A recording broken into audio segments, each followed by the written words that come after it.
wa ma khalaqtul jinna wal insa illa ya'budun. Tepati-pati dijadikeun jeung manusia angin liya'budun. Naon ari liya'budun?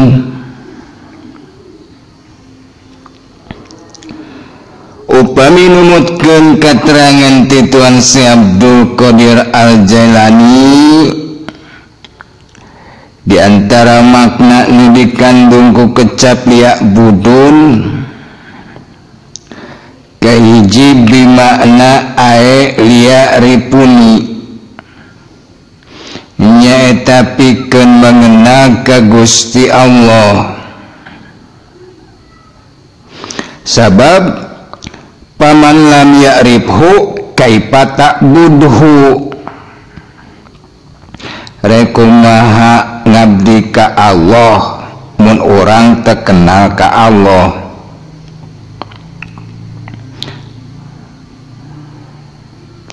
Mata cekateranganana geli anal asla wal usasa wa ma'rifatul ma'budi qoblal ibadah. Jadi dasar-dasarna, asas-asasna atawa mimitina tina agama teh nyaeta samemeh ibadah kudu nyaho heula kanu diibadahan.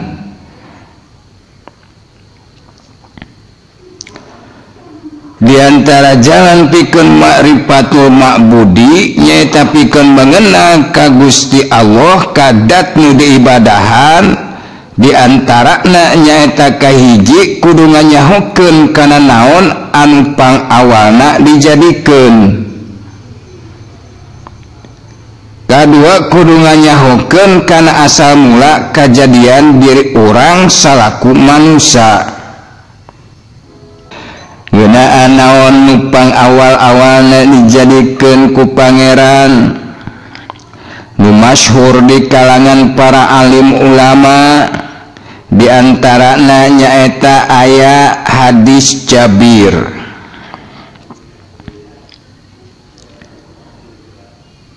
Di antara salah sawiyo sahabat Kangjeng Nabi Muhammad alaihi wassalatu wassalam aya nu namina Jabir radhiyallahu an.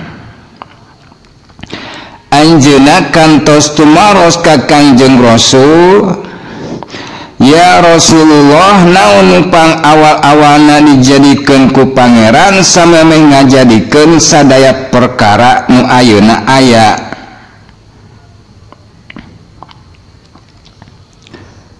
Dawuhan Kangjeng Rasul, awal ma khalaqallahu nura nabiyyika ya Jabir wa khalaqa minhul asya'a wa anta min tilkal asya'i.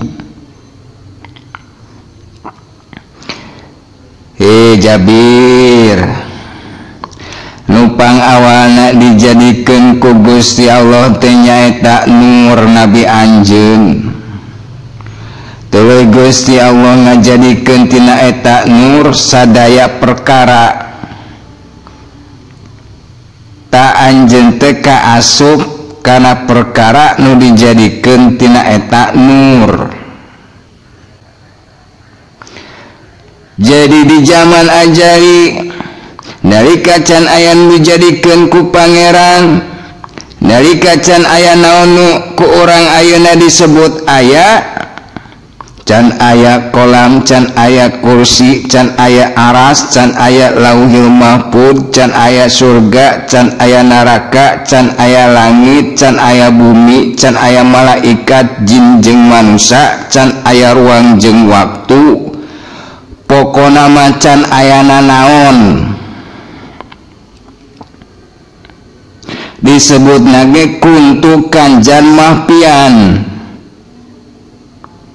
Di zaman eta pangeran teh mangrupakeun suatu hasanah, mangrupakeun suatu rahasia anu teu dipikanyaho salian tiku anjeunna nyalira bab tuan urop paholaktu halki likai urop.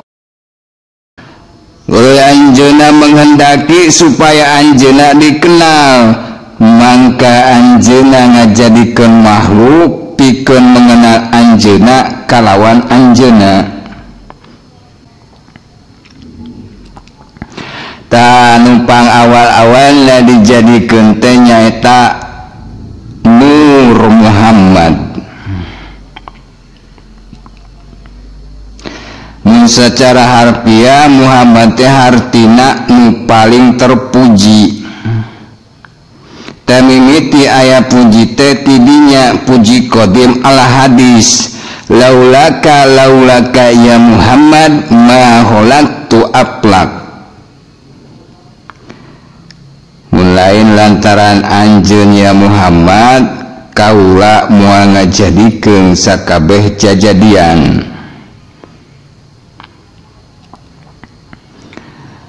Tuluy tina Nur Muhammad pangeran ngajadikeun sadaya perkara nu ayeuna aya ka asup manusia.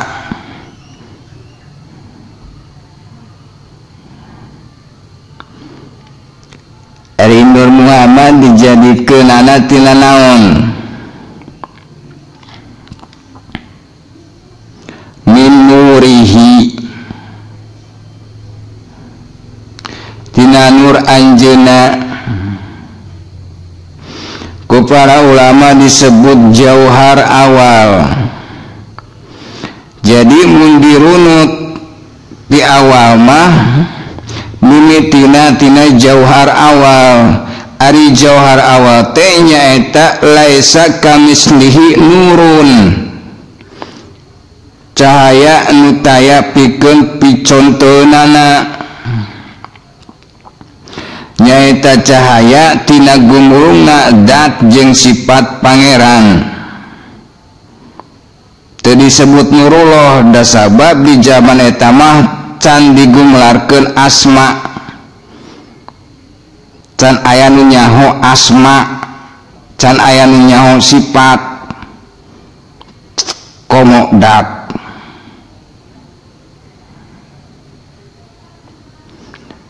Sabab can aya nu dijadikeun, can aya makhluk. Jadi pangeran can memperkenalkeun asmana. Tatina jauhar awal dijadikeun Nur Muhammad.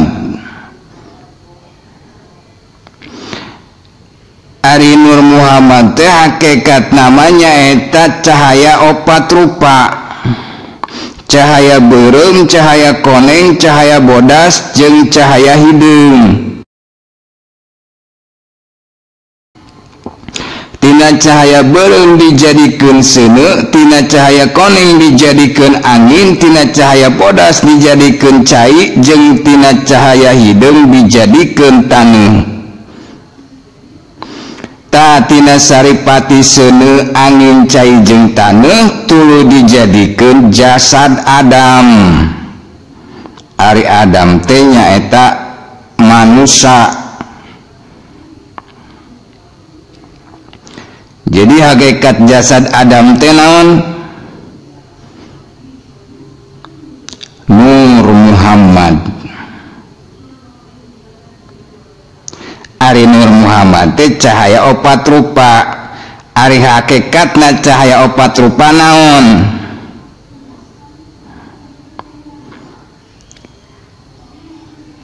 Cahaya beureum teh hakikatna alif, cahaya koneng hakikatna lam awal, cahaya bodas hakikatna lam akhir, cahaya hideung hakikatna ha.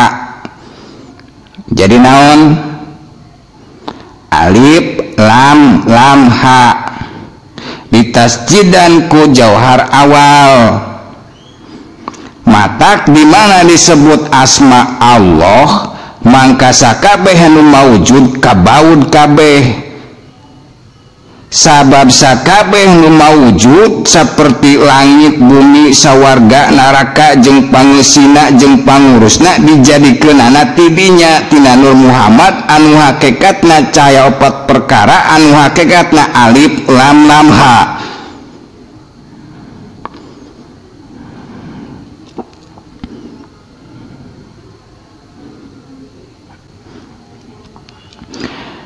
sanggeusna aya nu dijadikeun kakara di dinya gumelar asma.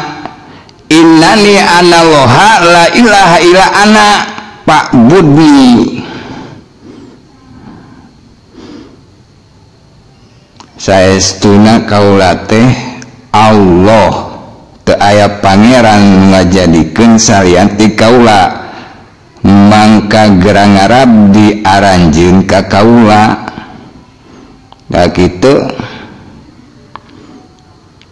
tak kadinya we heula semet dinya heula mawaka panjang lebar, sabab dia mah keur nerangkeun tadi ayat nu tadi.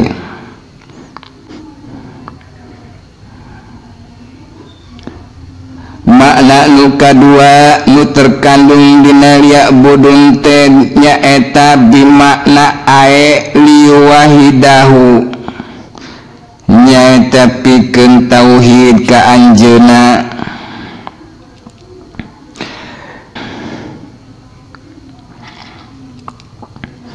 Di antara jalan tauhid nyaeta kahiji tauhidul af'al.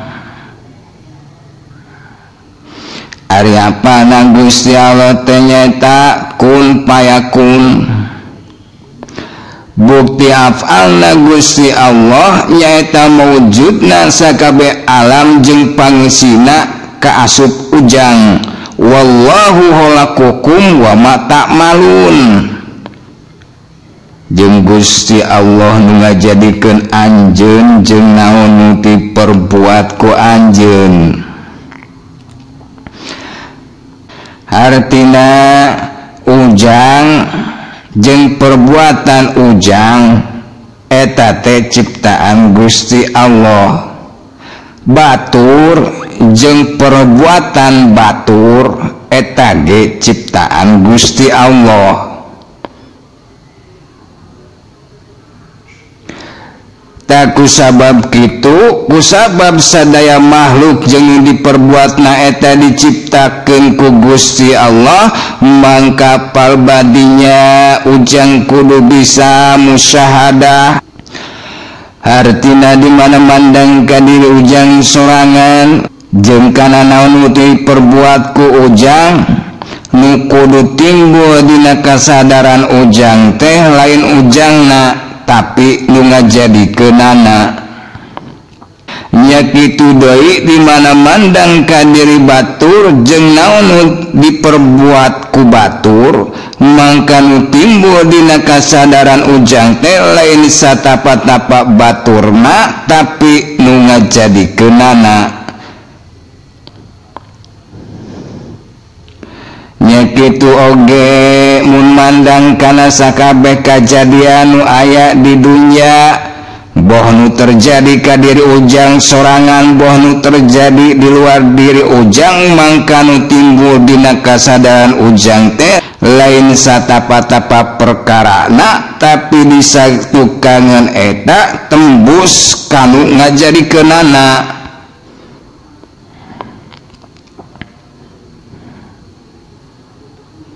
Matak di antara watakna jalma anu geus tauhidul af'al mah kahiji loba gawena tapi leungit pangakuanana, loba migawe hade ka batur tapi teu pernah ngarasa berjasa. Kadua lapang dadana jembar hatena, hartina tumarima kana sadaya kajadian nu terjadi dina kahirupanana sabab manehna sadar yen teu aya kajadian angin aya nu ngajadikeunana. Sadaya perkara anu kumelendang di alam dunya jeung sakabeh kajadian nu tumiba boh ka dirina atawa kaluar dirina eta teh aya nu ngajadikeunana, eta teh teu kaluar tina kudrat iradat anjeunna. Zalika taqdirul azizil alim.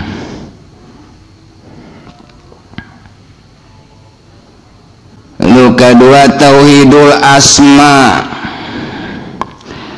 Iqra Iqra bismi rabbikal ladzi khalaq. Baca ku anjeun kalawan asma pangeran nu ngajadikeun. Naon kalimatna? Bismillahirrahmanirrahim. Naon artinya? Inni ja'il fil ardi khalifah.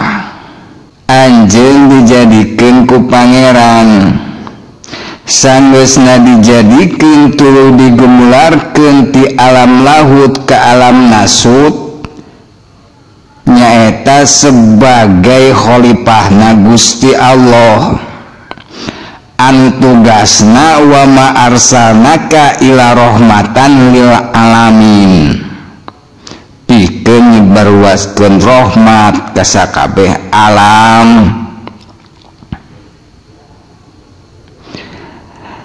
Jadi nu saestuna jati diri anjeun teh wa khalaqallahu arwa kullaha minhu bi alamilahu bi ahsani taqwim.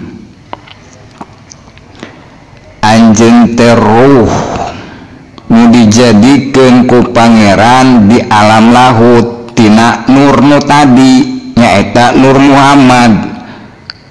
Dijadikeunana tina eta nur teh kalawan bentuk anu pangsampurnana di alam lahut. Ari alam lahut teh nyaeta alam kapangeranan. Jadi ruh ujang teh dijadikeun di alam lahut disebut ruh qudsi. Di alam lahut ke alam jabarut, di alam jabarut dibajuan ku nur jabarut disebut ruh sultani. Tuluy ti alam jabarut ke alam malakut, di alam malakut dibajuan ku nur malakut disebut ruh ruhani. Tuluy ti alam malakut ke alam nasut. Ari alam nasut teh alam holki, nyata namanya eta alam dunya. Di alam nasut nyata dina alam batni.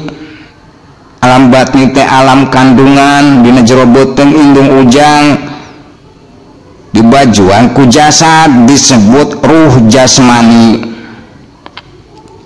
Jadi sing sadar yen anjeun hirup di alam dunya teh ngan saukur derma nyaeta pikeun ngalaksanakeun pangandikana Gusti Allah, pikeun ngalaksanakeun tugas di Gusti Allah. Urang teh hirup di alam dunya teh jang contohna mah kieu ujang teh ngadunungan ka Asep, ku Asep diutus ka Imah Udin pikeun nagih hutang. Tah tekadna ujang ti Imah Asep reka Imah Udin teh atas nama saha? Atas nama Asep. Tuluy gerak lengkahna ujang ti Imah Asep menuju ka Imah Udin teh atas nama saha? Atas nama Asep.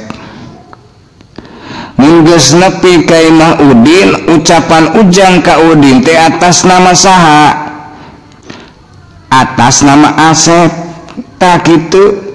Jadi mun dina konteks tauhidul asma mah tekad ucap lampah ujang di alam dunya teh tong atas nama ujang sorangan, komo atas nama hawa nafsu, tapi kudu atas nama Gusti Allah. Sabab ujang teh ti ditu ka dieu teh diutus ku Gusti Allah pikeun jadi khalifah, nyatana pikeun nyebarkeun rahmat. Mata tong kaluar tina bismillahirrahmanirrahim. Sabab kulu amrin dibalin la yubda'u fihi bi bismillahirrahmanirrahim bahwa abtar. Sakabe urusan penting teu dimimitian ku bismillahirrahmanirrahim, mangka eta urusan teh pegat. Hartina pegat tina rahmat kabarokahan Gusti Allah. Jadi tekad ucap lampah ujang ulah kaluar tina bismillah. Jadi mimitian ku bismillah. rek dahar bismillah, rek minum bismillah, rek di baju bismillah, kaluar ti imah bismillah, rek digawe bismillah, jeung saterusna tauhid asma. Jadi teu kaluar tina asma Allah hirup teh. Nu katilu tauhidus sifat. Subhanallahi amma yasifun. Gusti Allah mah teu katumrapan ku sifat makhluk. Sadaya sifat nu tumrap di sadaya makhluk eta sadayana kagungan Gusti Allah. Nu matak anatu layunatu. Ari sifat teu bisa disifatan deui ku sifat.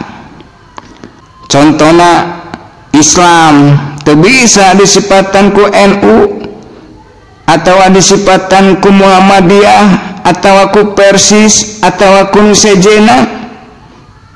Islam mah agama, ari NU Muhammadiyah jeung sajabana mah organisasi. Inna dina indallahil Islam gitu. Jadi mun ujang anggota NU ulah salah tekad, lain ulah jadi anggota NU ulah salah tekad. Tanyakeun ka diri ujang sorangan, ujang terek di NU keun atawa rek di Islam keun. Itu jadi ulah salah tekad. Mun dina konteks tauhidus sifat, contohna cek kaum Yahudi Ujair ibnullah, cek kaum Nasrani Isa ibnullah. Ujair teh anak Allah, Isa teh anak Allah.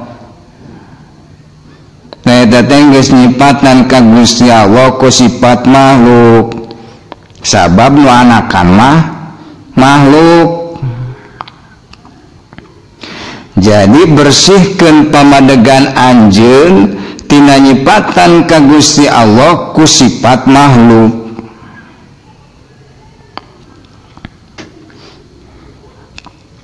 Nu kaopat tauhidud dzat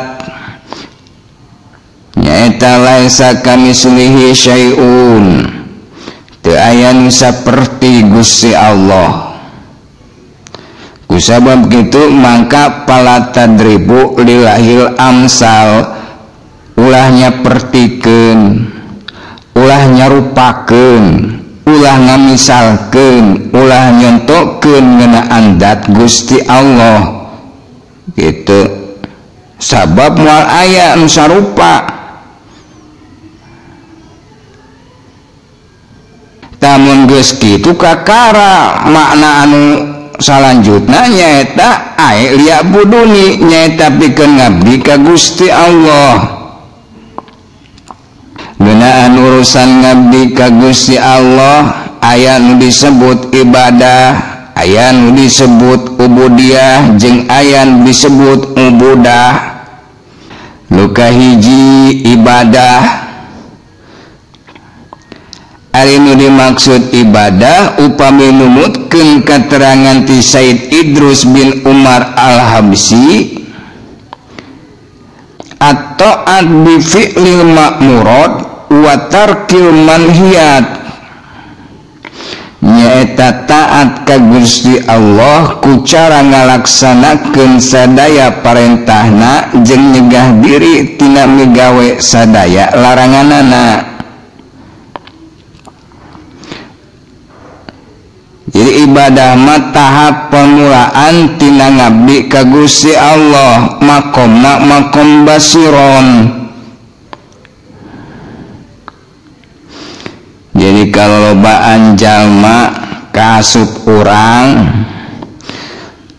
migawe syariat teh panimitina mah kabita ku pangbibitana Gusti Allah. Saperti kabita ku ganjaran, kabita ku sawarga jeung sajabana. Ta ayeuna taekeun tina ibadah kana ubudiyah. ari ubudiyah mah madzukiro makrunan bil ikhlas lillahi ta'ala.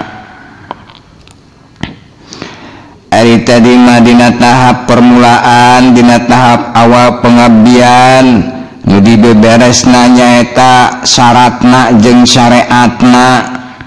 Seperti misal syarat sahna salat pan kudu bersih tina hadas, maka orang diajar kana bab toharoh seperti kumaha cara wudu nu bener, kumaha cara mandi junub nu bener jeung sajabana. Tuluy dibebere salatna secara syariatna, salat nu bener teh kumaha timiti gerakanana jeung bacaanana. Anu ibadah mah biasana migawena karek sabatas nu wajib hungkul jeung aya kalana orientasina kana ganjaran. Teu salah eta teh alus ngan aya nu leuwih alus ti eta nyaeta di mana nu wajib geus beres tambahan kudu sunah kudu nawafil, jadi perdalam syariat. Jeung nu dibeberesna lain ngan saukur syariatna tapi juga hatena. Da eta kakara rek naik kana ubudiyah. Nu ubudiyah mah geus meunang pencerahan, geus meunang pangeling-eling tina ayat-ayat, tina hukum-hukum Gusti Allah sehingga tina basiro naik kana nadiron. Nu tadina orientasina kana ganjaranana ayeuna mah ka Gusti Allahna. Contoh ujang teh jami tekun sanggeusna beres nu wajib sok dituluykeun kanu sunah. Tiba heula nepi ka ayeuna mun datang wanci tengah peuting batur mah keur ngeunah-ngeunah karerek, ujang mah anteng di luhur sajadah. Misalna salat tuluy ngaderes Quran, tuluy aurad tanpa karep naon-naon, ikhlas lillahi ta'ala, estuning seja ngagungkeun jeung sumrah diri ka Gusti Allah wungkul. Teh disebut ubudiyah. Tina ubudiyah taikeun deui kana ubudah. Ari ubudah mah al-ghaibal ani nafsi, nyaeta sunyi tina karep hawa nafsu. Jadi nu ubudah mah geus bisa ngelehkeun egona sorangan, tina nadiron naik kana mahabbah. Contoh ari tadi mah dina ubudiyah auradna teh seperti ujang misalna Allah Allah Allah, tataikeun auradna kana aurad ubudah.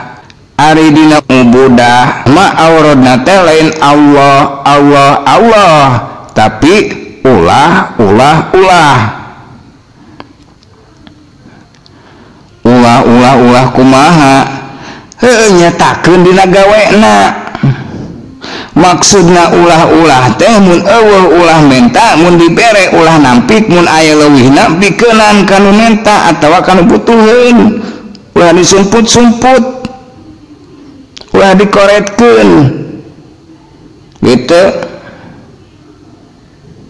Lah leutikana mah tingali urang dina munajat, osok munajat naon si munajatna, eusina teh nyaeta jangka pentingan diri pribadina unggul.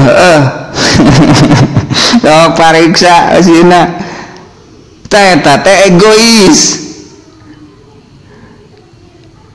Beda jeung nu ubudah. Ari nu ubudah mah nu dipikirkeunana, nu diperjuangkeunana lain satapa-tapa keur pribadina unggul, tapi lolobana mah behdiana teh keur kapentingan, keur kasalametan, keur kamajuan umat Muhammad. dia nama ditunak ke umat manusia. Ta orang maleletikan heula atuh misalna dina munajat tongan saukur jeung kepentingan diri pribadi hungku tambahan misalna Allahumma ighfir ummata Muhammadin Allahumma arham ummata Muhammadin Allahumma aslih ummata Muhammadin Allahumma farij an ummati Muhammadin